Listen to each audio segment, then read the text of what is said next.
dar início à nossa reunião desta noite, agradecendo a presença dos nossos companheiros, apesar de sermos em menor quantidade, mas o que manda é o assunto que vamos tratar.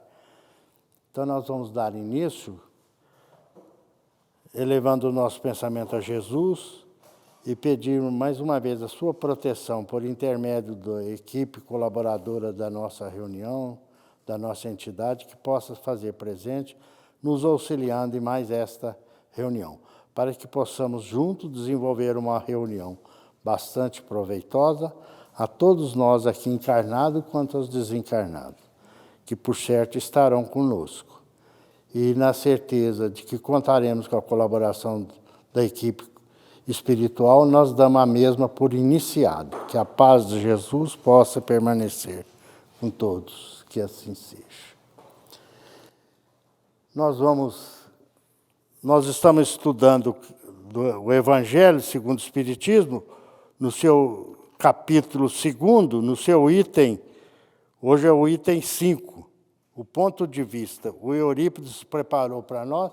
Eurípides não há necessidade de apresentação, mas já esteve aqui conosco, mas é um companheiro lá, frequentador do Luz e Amor, está sempre assíduo e trabalhador na doutrina. E também faz parte também da USE, União das Sociedades Espíritas de Franca. E, para tanto, vamos passar a palavra a ele, para que ele traz o seu recado, o seu estudo. Tá bom. Fique à vontade, Eurípides. Obrigado, senhor Valentim. Bom, gente, boa noite a todos. Hoje, pela segunda vez, eu participo aqui dos estudos dessa casa espírita e contando com a presença da minha sobrinha, que pela primeira vez também vem ver o tio falar, mas também visitar aqui a casa de Dona Sebastiana Barbosa. Seja bem-vinda, viu, Rose?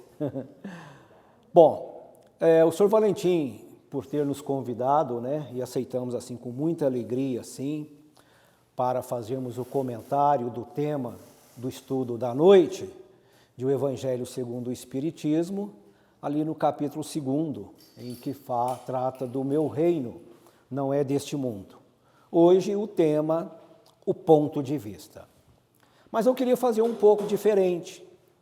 Eu queria convidar aqui, apesar do número estar reduzido, 2 pessoas. Não vou convidar 3 não, mesmo por conta do tempo, mas que possam vir aqui à frente e participar de uma didática, que vai ilustrar o tema da noite. Quem é que vai se dispor? Opa, venha cá. Mais 2 mulheres corajosas. Bom, prazer, tudo bem? Prazer.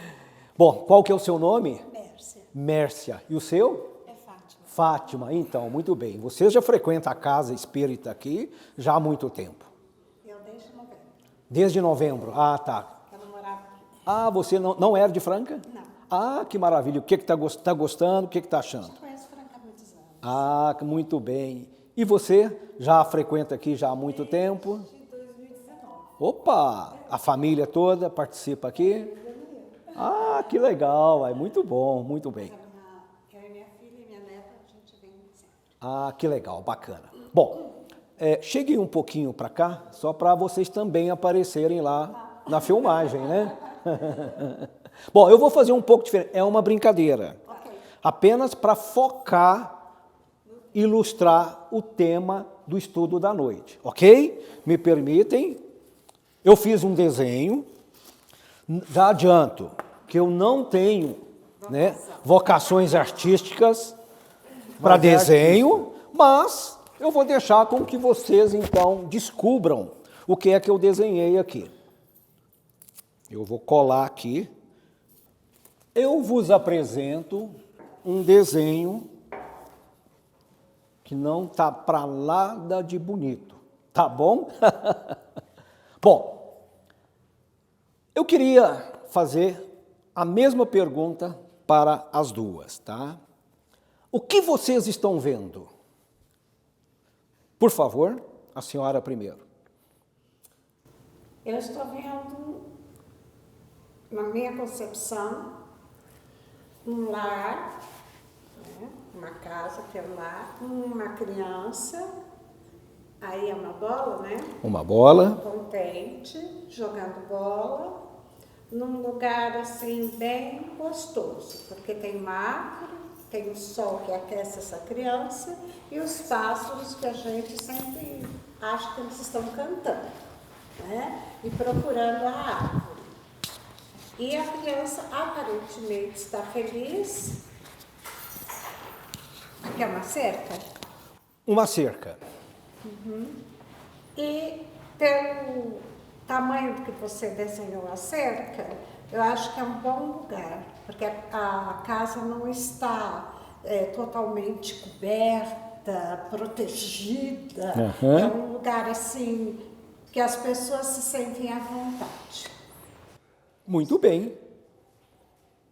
Agora com você. O que você está vendo? Eu também vejo um lugar tranquilo, um lugar de paz. A gente tem aí o sol.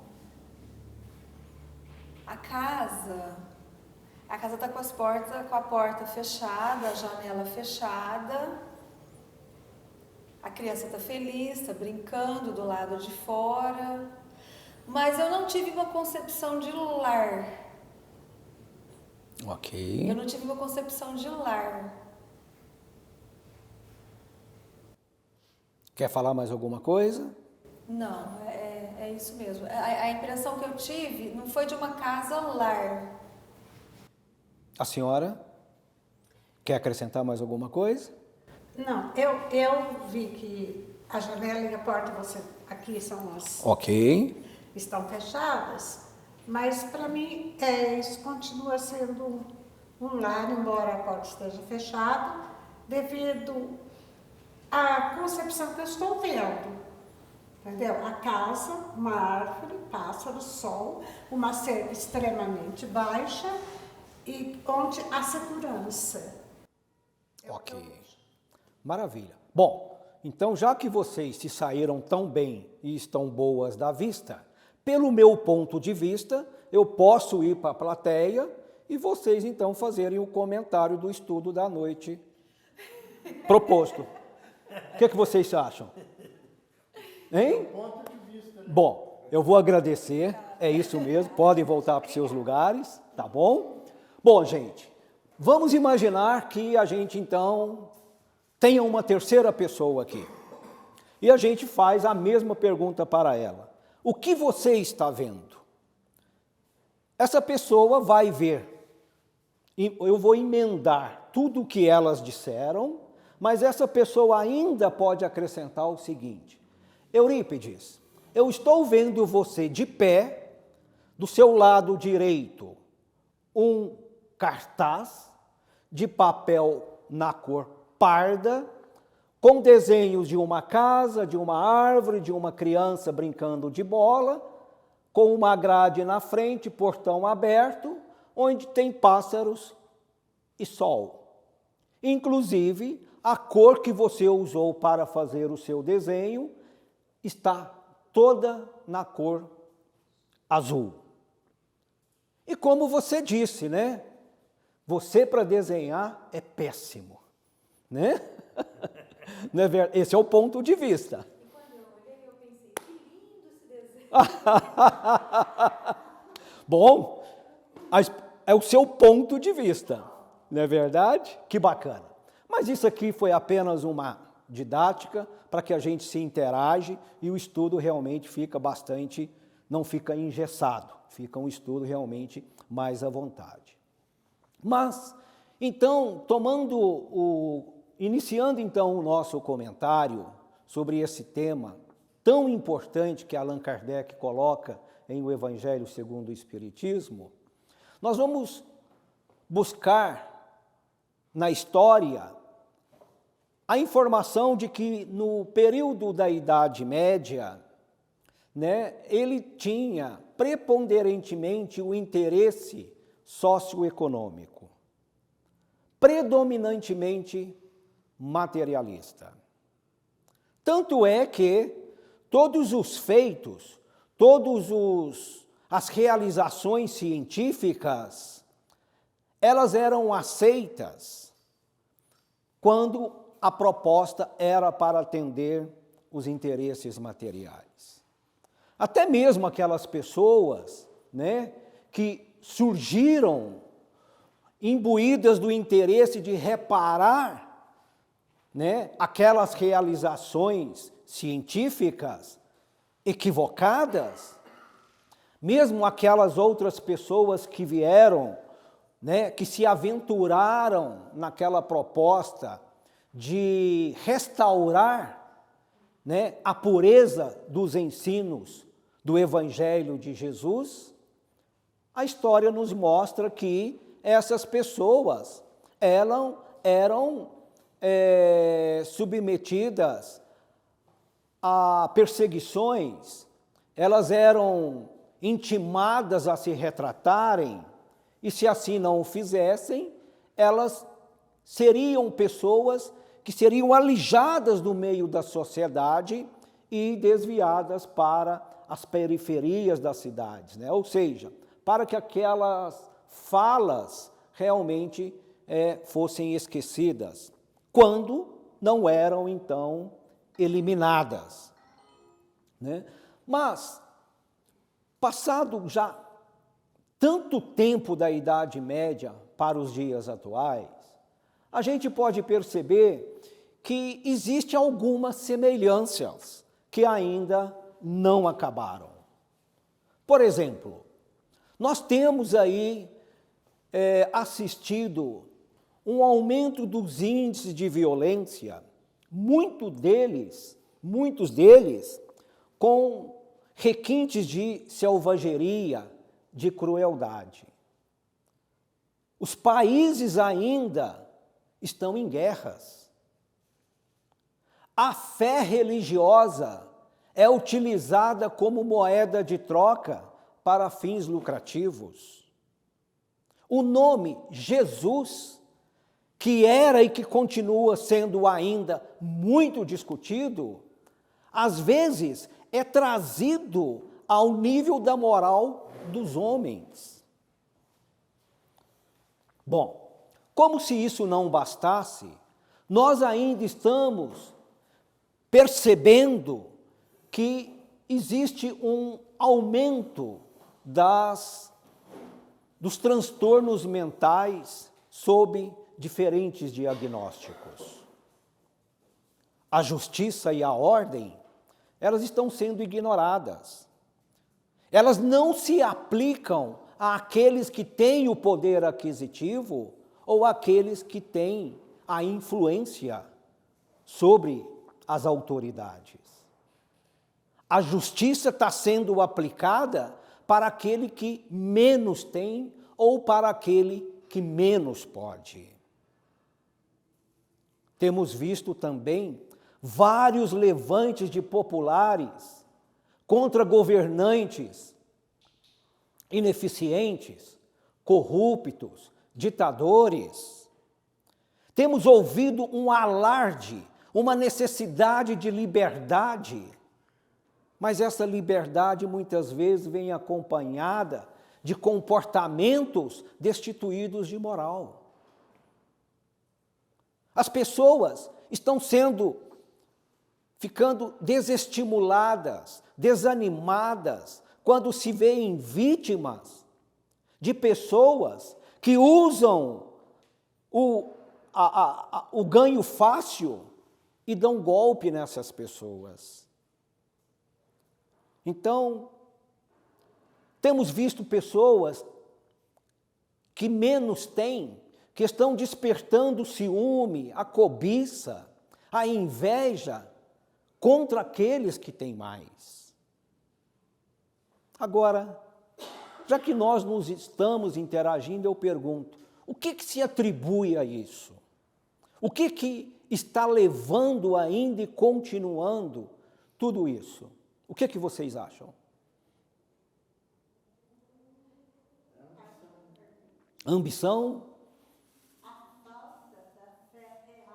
A falta da fé real.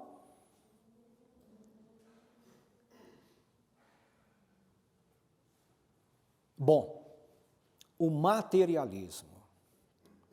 o materialismo, ele cria o encantamento da posse. Leva as pessoas à ilusão de poder, de influência, de ter a atenção das pessoas e trazer para si todas as honrarias. O Espiritismo, ele não proíbe, ele não, como a lição propõe, ele não proíbe as conquistas materiais. Deus não proíbe os prazeres das coisas materiais, desde que elas não superem os valores espirituais. Os Espíritos nos ensinam na lição sob o ponto de vista de que é meritório, é louvável a pessoa que, através do seu trabalho, do seu suor, do seu estudo, adquira as coisas materiais.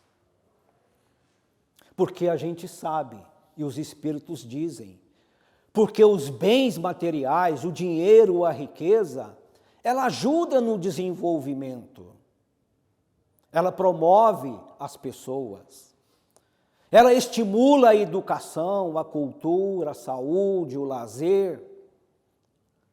Então, o que acontece é que nós entramos numa luta quase que incessante para a aquisição dos bens materiais e muitas vezes nós esquecemos da piedade, da humildade, da caridade, da bondade, né?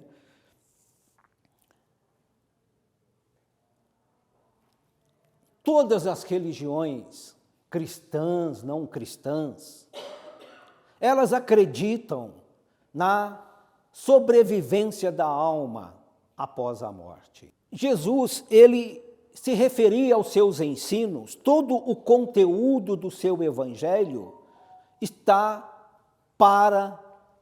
visando a vida futura do Espírito. E sendo do Espírito, nós estamos falando de nós mesmos.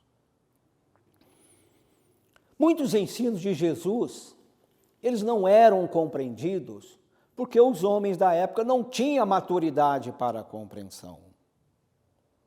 Porque haja visto que Jesus disse: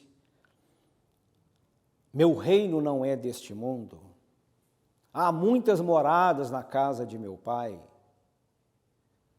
Ninguém poderá ver o reino de Deus se não nascer de novo. Olha, dar uma segunda interpretação dessas afirmações ou é má fé ou é ignorância, né? Porque os homens da época, quando perceberam que Jesus, através dos seus ensinos, tinha a capacidade de atrair as multidões, eles então, a seu modo, visando os seus interesses, adaptaram esses ensinos para se manterem no poder e continuar influenciando as pessoas.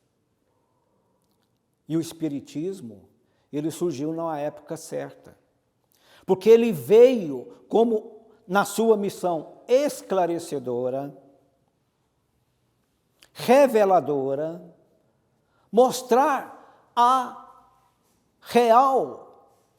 realidade do mundo espiritual em que tudo está voltado para o Espírito. O Espiritismo nos traz o entendimento do Evangelho de Jesus, descortinando o mundo espiritual sob vários aspectos. Por exemplo, o ponto de vista sobre a caridade.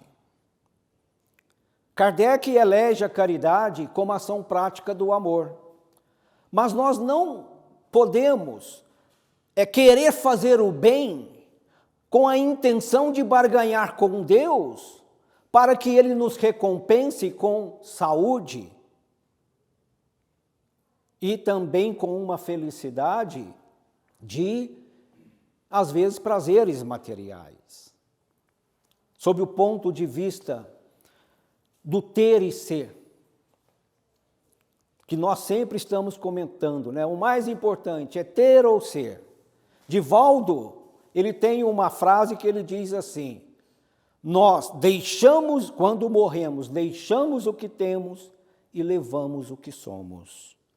E Emmanuel diz o seguinte: entre ter e ser, para Deus não, o que é importante para Deus, o que você é e o que você faz com o que você tem. Sob o ponto de vista do sofrimento, ninguém nasce e vive e sofre sem um motivo. E o sofrimento, ele não é de todo mal.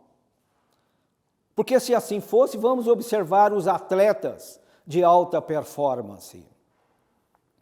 Eles, para alcançarem o lugar mais alto no pódio, eles passam por treinamentos dolorosos, às vezes se expondo quase que o limite da sua resistência física e mental. E quando atingem a glória da vitória, eles dizem que tudo valeu a pena. Assim também para nós, né? O sofrimento, ele nos faz lembrarmos de Deus. Ele nos aproxima de Deus. E muitas pessoas ainda perguntam: mas por que nascem crianças sem nenhum motivo aparente, deficientes, com transtornos mentais? Jovens que demonstram uma vida saudável, um futuro feliz, de uma hora para outra se vê surpreendido por umas doenças graves, quando não o leva à morte, às vezes a deficiência física para o resto da vida. Pessoas questionam: mas por que Deus, sendo bom, nos permite sofrer? Por que então, quando Ele nos criou, Ele já não nos fez espíritos perfeitos? Esses questionamentos, eles são até compreensíveis quando partem de pessoas que não compreendem a realidade do mundo espiritual. Porque Deus não é só bom, Ele é justo. Quando Ele nos criou simples e ignorantes. Mas o que isso quer dizer? Que Ele não premiou ninguém com moral e conhecimento.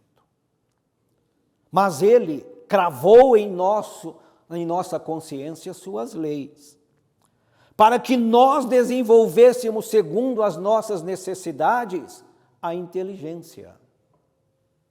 E também nos deu o livre-arbítrio, para que nós saibamos discernir o que é certo, o que é errado, o que pode, o que não pode, o que é mal, o que é bom, o que é moral, o que é imoral, para que nós sigamos a trajetória que todos estamos destinados por mérito próprio, para chegarmos a sermos espíritos puros, colaboradores nessa obra imensa de Deus, como espíritos co-construtores dessa obra, desse universo infinito.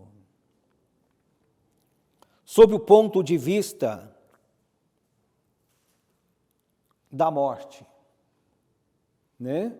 Nós sabemos que, dentre todas as perdas e vicissitudes que temos ao longo da vida, a morte talvez seja a que mais nos traz inquietação, principalmente por conta da dor que a gente vai viver em razão dela nos acontecer. Mas lembramos que Jesus também disse, perante aquela última noite, na ceia, né, em que ali Ele destrinchou vários ensinamentos, várias consolações, várias promessas, quando Ele disse, né, não tormente o vosso coração, não turbe vosso coração, creia em Deus, creia em mim também, como que num comando de voz, né? E a gente ainda não compreende esse processo, e o Espiritismo, como dizem, matou a morte. Essa expectativa do nada, ela deixa de existir uma vez que a gente entende que o nada não existe. E que todo o ensino de Jesus, nós repetimos, está voltado para a vida futura do Espírito. Nunca foi para a vida futura do homem feliz na terra. Mesmo na época de Jesus, né, ainda em que os homens, vendo que ele arrebanhava as pessoas, Jesus também passou pela fileira do sofrimento, sem ter o seu passado a expiar, por conta do amor. Todo o Evangelho de Jesus, o seu conteúdo é para explicar o amor. E passado tantos séculos, nós ainda não compreendemos este amor. Haja visto que, naquela época, os homens preferiram a libertação de Barrabás do que as virtudes de Jesus. E Jesus foi preso, Barrabás foi libertado, na prisão Jesus foi humilhado, foi ferido, se viu só pelos homens, até mesmo por aqueles que diziam que o amavam e que por ele foram curados. Quando Jesus toma a cruz nos ombros, para caminhar até o Calvário, onde seria crucificado, num determinado momento ele para, curva-se, dobra os joelhos, cansado, cai. E o povo brada, o povo reclama que não poderia parar, que tinha que continuar. E aquele oficial que acompanhava aquele cortejo, ele recruta do meio da multidão um homem para ajudar no carregamento da cruz. Este homem é conhecido como Simão de Cirene, ou Simão o Cirineu.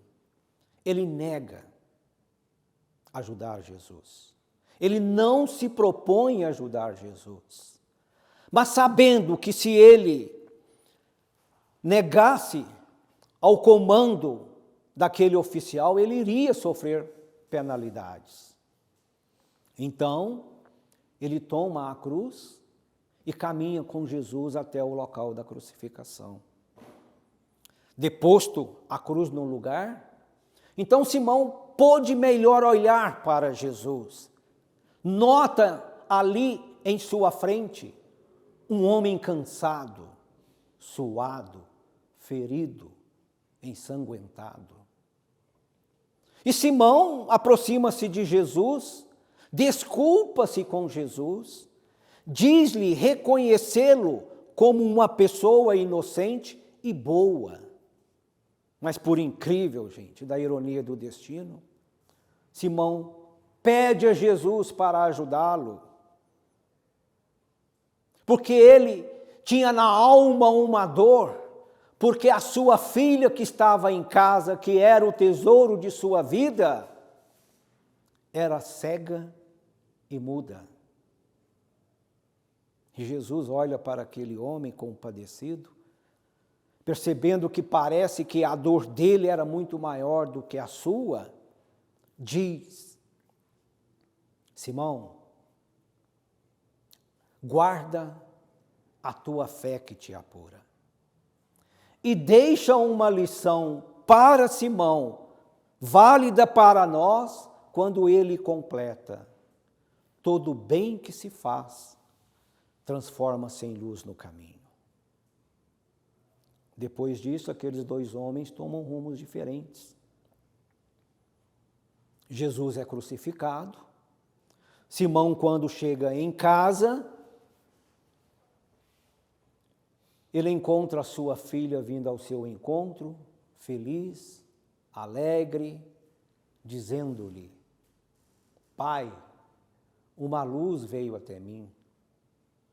Eu agora vejo e falo. Então, gente,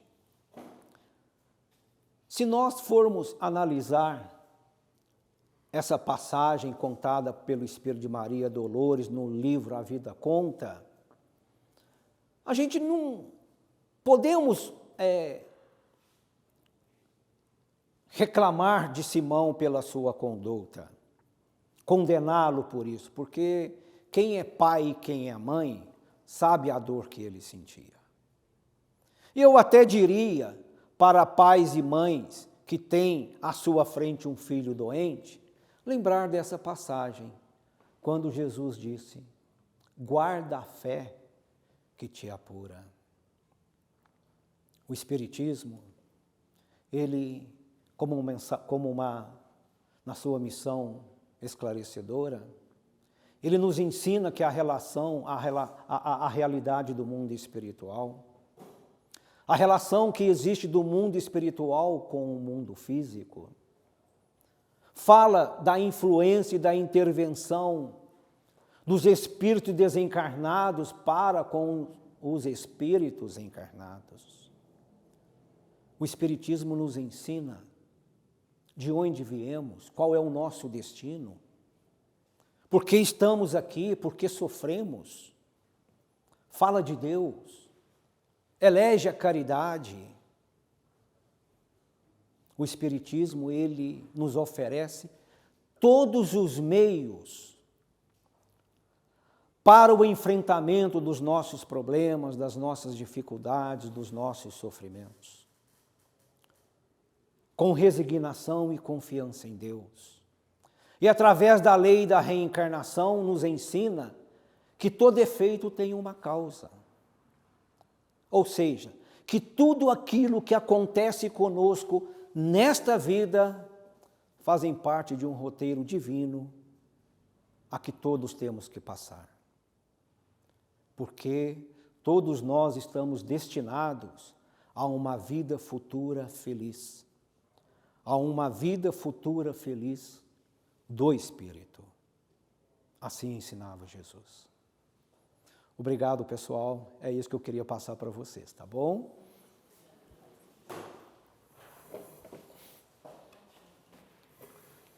Eurípides, muito obrigado pelo seu trabalho, seu estudo.